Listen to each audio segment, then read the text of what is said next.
Hello everyone, मेरा नाम है तपिशन। आज हम बात करेंगे निफ्टी निफ्टी से निफ्टी का किस तरह परफॉर्म कर सकते हैं। तो अभी देखो, हमने कहा सीडीएसएल के बारे में बात करते हैं। सीडीएसएल ने आज ही यहाँ पे इस रेंज का ब्रेकआउट दिया जहाँ पे कई बार अटक रहा था ये, और इसके बाद आराम से 40 पॉइंट का मोमेंटम भी दिया यहाँ से। मतलब इतना यहाँ से चल के आया तो उसके बाद भी अच्छा मोमेंटम दिया और क्लोजिंग दी है इस पे। तो अब यहाँ पे इस पे फोकस में रख सकते हैं इसको, सीडीएसएल को। यहाँ पे हो सकता है इसी रेंज के आसपास एक बार रीटेस्ट करने आ जाए यहाँ पे थोड़ा बहुत इस जगह तक, और वापस यहाँ बाउंस करे, या फिर डायरेक्ट इसको ब्रेक, आज का लेवल ब्रेक करके फिर मोमेंटम देते हैं। तो ये इस रेंज के आसपास 1436 के आसपास मिलता है। तो हम यहाँ पे प्लान कर सकते हैं, या फिर वापस से इसका ब्रेकआउट देते हैं, तब वापस हम नेक्स्ट डे मतलब कल से प्लान कर सकते हैं इसमें। यहाँ पे अब हम बात करते हैं निफ्टी में। यहाँ पे निफ्टी में क्या लग रहा है,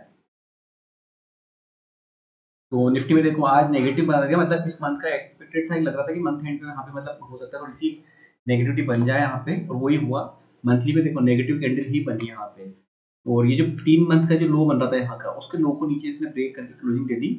19,255 के यहाँ पे लो था इसका, 3 रेंज के आसपास इसके था। अब इसने रेंज के यहाँ पे क्लोजिंग दे दी। थोड़ा सा अब ये चीजें नेगेटिव लग रही है यहाँ पे अभी चीजें। अब मंथ का जो लो है, मंथ का लो क्या चल रहा है, 18,837। ये इसका यहाँ पे मेन स्टॉप लॉस हो जाएगा यहाँ पे, और मेन इसकी रेंज हो जाएगी यहाँ पे सपोर्ट 18,837 यहाँ पे। तो इसके नीचे अब जब भी अगर यहाँ पे सस्टेन कर जाएगा, तो मार्केट फिर मंथली लेवल थोड़ा सा नेगेटिव होने लग जाएगा यहाँ पे उस बड़े टाइम फ्रेम के हिसाब से। तो मंथली में देखो जल्दी से नेगेटिव होता नहीं है, पर अगर ऐसा होता है तो फिर यहाँ पे दिक्कत देखने वाली चीज आएगी इसी कंडीशन में। हम छोटे टाइम फ्रेम पे देखते हैं कि क्या लेवल्स रहते हैं।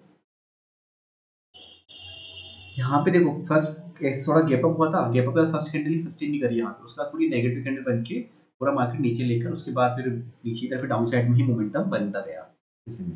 अब कल देखो अगर इस लेवल को यहाँ पे सस्टेन कर जाता है 19,064, तो यहाँ पे ठीक है, बढ़ना है यहाँ पे 19,017 का पहला टारगेट देखने को मिल जाएगा, फिर 18,944 का टारगेट देखने को मिल जाएगा, फिर 18,840 तक के टारगेट यहाँ पे देखने को मिल सकते हैं हमें यहाँ पे निफ्टी में इस जगह।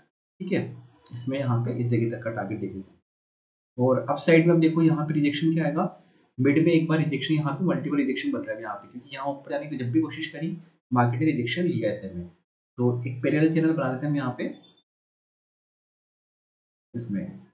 यहाँ पे देखो, तो जब भी इसके आसपास इस रेंज में निकल जाती है ये, इसको जब भी इस ट्रेंड में क्लियर हो जाएगा यहाँ पे, तब पता पड़ जाएगा कि मार्केट ये यहाँ पे सस्टेन करता है नहीं करता। अगर ये डाउन साइड गया ठीक है, वरना ऊपर यहाँ पे इसको मल्टीपल रिजेक्शन आएंगे।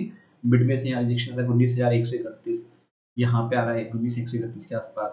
फिर उसके बाद तो ऊपर ये रिजेक्शन लेवल है यहाँ पे 19,180 के आसपास। फिर ये आजकल हाई रिजेक्शन लेवल है, तो अभी रिजेक्शन काम करेंगे यहाँ पे ऐसे में। यहाँ पे इस जगह पर थोड़ा बेस बना है, उसके बाद अच्छा मोमेंटम ऊपर की तरफ निकलेगा, तब यहाँ पे सही हो पाएगा। अब हम बात करते हैं बैंक निफ्टी के बारे में।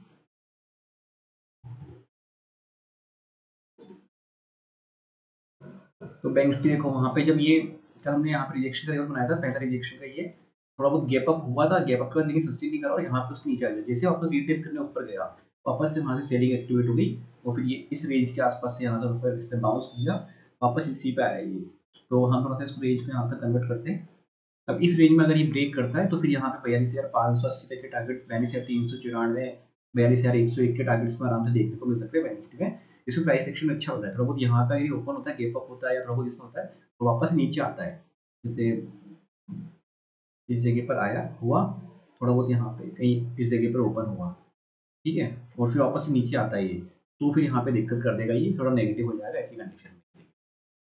और ऊपर अब इसको रिजेक्शन कहाँ पे आएगा, इसको पहला रिजेक्शन तो आएगा इस जगह के आसपास, और फिर सेकंड आएगा हमारा यहाँ पे इसी जगह पे। नेक्स्ट जो आज का हाई है वो इसका रिजेक्शन कराएगा अब ये 43,268, 43,80, 43,268, 43,391, ये इसके रिजेक्शन लेवल हो जाएंगे आगे यहाँ पे बैंक निफ्टी के। इस प्राइस सेक्शन अच्छा बन रहा है, ऊपर एक इसने रेंज बना दी है यहाँ पे। अभी डाउन साइड में अगर मोमेंटम देता है तो ये लेवल अच्छे देखने को मिल जाएंगे इसमें ऐसे में। और अब हम बात करते हैं सीएनएक्स फाइनेंस के बारे में। सीनियस फाइनेंस का भी देखो चार्ट भी सेम है, उसका बैंक निफ्टी कम रहेगा, तो इसमें लेवल यहाँ पे एक, और उसके मिड में वापस एक नेक्स्ट सपोर्ट आएगा इस जगह के यहाँ पे, ठीक है, 19,095 का। तो ये लेवल्स इसमें ज़्यादा कुछ चेंज करने की नीड है नहीं ऐसी। इसमें अगर ऊपर की तरफ यहाँ से निकलता है, ब्रेकआउट देता है, तो फिर हमारा टारगेट पहला ये 19,318, फिर आज का जो हाई है वो वाला लेवल, इसको मैं मार्क करता हूँ यहाँ पे, यहाँ तक की टारगेट। उसके मिड में एक बार रिजेक्शन लेवल आएगा यहाँ पे इस जगह के आसपास 19,326 का। ये लेवल हमारे यहाँ पे फिर निफ्टी के लिए कंटिन्यू हो जाएंगे। यहाँ पे देखो सब में ये हुआ, फर्स्ट कैंडल ऊपर गैप अप हुआ था, लेकिन वापस सेलिंग आई तो सब उसके बाद नीचे मार्केट आया, और फिर ऊपर जाने की वापस कर नहीं पाया, सस्टेन नहीं कर पाया सही। तो यहाँ पे भी अच्छा प्राइस एक्शन है, इस जगह को लेवल को ब्रेक करता है अगर यहाँ पे आके, तो फिर टारगेट हमें देखने को यहाँ तक की मिल जाएगी 19 से 95। तो आराम से हम यहाँ पे 80 से 100 पॉइंट का टारगेट हमें देखने को इसमें मिल सकता है इस कंडीशन में। वीडियो अच्छा लगा तो लाइक शेयर सब्सक्राइब कर दीजिएगा। Thank you friends.